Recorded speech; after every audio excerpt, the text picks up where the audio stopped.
Welcome to Solvetic, your channel to always learn technology easily. Below in the description, you will find useful links we used in this video.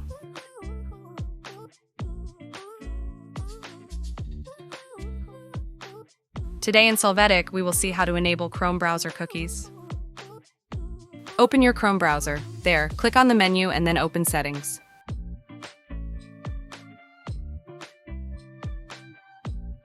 After that, in the Privacy and Security section, click on Third-Party Cookies. You can see the various options here. Check the box. Allow third-party cookies to enable them.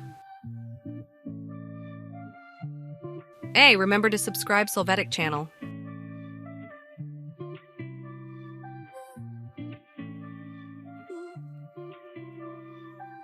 We hope it has been helpful for you. Here are links to watch more videos of your interest and subscribe to the Solvetic channel. Thank you.